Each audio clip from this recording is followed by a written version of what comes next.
Assalamualaikum warahmatullahi wabarakatuh. Sebelumnya perkenalkan, nama saya Abilin Margani. Saya Muhammad Arsa Raihan.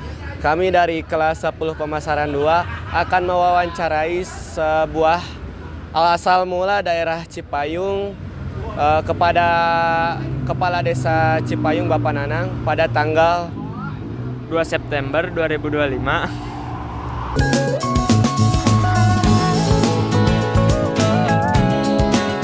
Oke, sekarang kita sudah dengan Bapak Nanang. Selamat sore Bapak Nanang. Sore.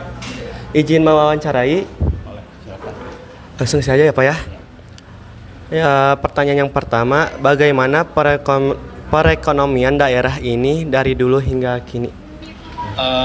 Untuk Desa Cipayung, alhamdulillah pada saat ini perekonomiannya cukup baik ya, dan kebutuhan masyarakat selama ini cukup terpenuhi, gitu ya. Terpenuhi, oke. Jadi sangat terkendali lah Ya, perekonomian di daerah Ya. Cipayung. Oke, terima kasih. Kita lanjut ya Pak ke pertanyaannya kedua.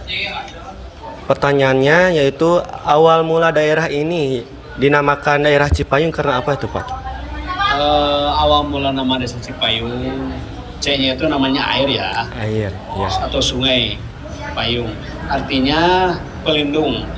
Cipayung itu berasal dari ejaan lama waktu zaman Belanda yang tulisannya pakai ejaan lama. Oh, jangan lama. Pakai ejaan lama. Jadi TJI Pajoeng tulisannya kalau dulu ya, Oh, ya. kalau zaman Belanda.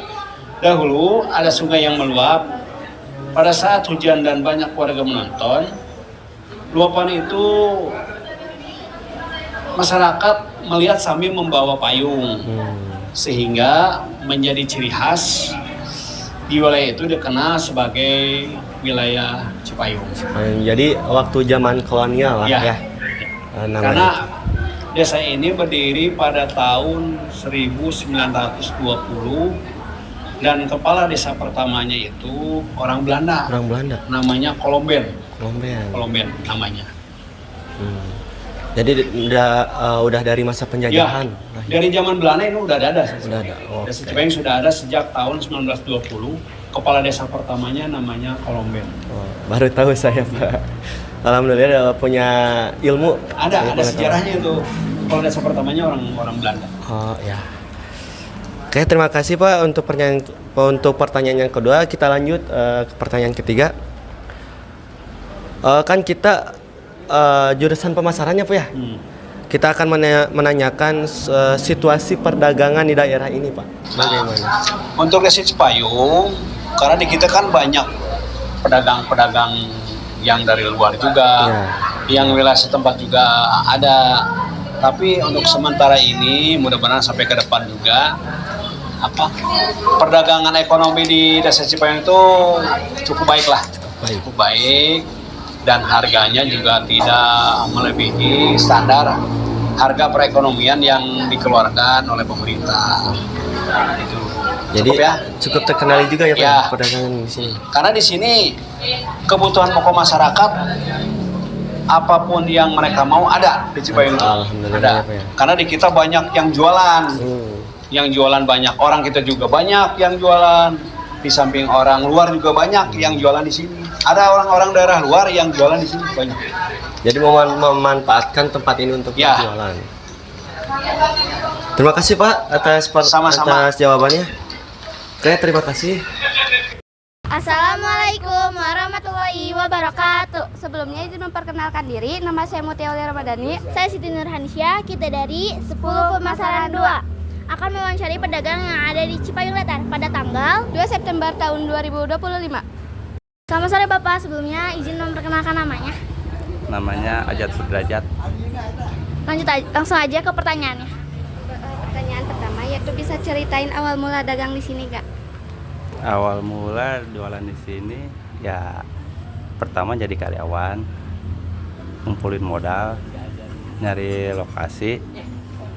Udah ada modal, ada lokasi, baru kita merintis. Lanjut ke pertanyaan. Pertanyaan kedua, apa dampak baik dan buruknya setelah berjualan di sini ya Bapak? Dampak baik jualan di sini, namanya juga usaha ya pasti ada plus ada minusnya tiap hari. Nggak selalu kita usaha rame terus, nggak selalu kita sepi terus. Kalau dikalkulasi tiap bulan ya dampak usaha di sini ya lumayan juga. Untuk sekitar ya alhamdulillah lah istilahnya. Baik Bapak, terima kasih. Sekian dari kami. Assalamualaikum warahmatullahi wabarakatuh. Sebelumnya izin memperkenalkan diri. Perkenalkan, nama saya Muhammad Nafal Habibi. Nama saya Saskia Nafi Adharyani. Nama saya Bintang Al-Awalu Adrifta. Kami dari 10 Pemasaran 2. Di sini kita akan mewawancarai Hotel Indrajaya pada tanggal 3 September 2025. Oke, kami di sini bersama Bapak HRD ya Pak. Kami di sini akan mewawancarai seputar sejarah hotel. Bapak izin bertanya ya. Kapan hotel ini pertama kali berdiri? Kalau untuk berdiri mungkin udah lama ya. Cuman kalau berdirinya pastinya kapan itu saya juga belum tahu, nggak tahu. Cuman memang awalnya ini berupa villa, namanya Villa 56 di Desa Cipayung Datar. Nah, setelah Villa 56 memang dimiliki oleh perorangan, kemudian baru disewa, dikontrak.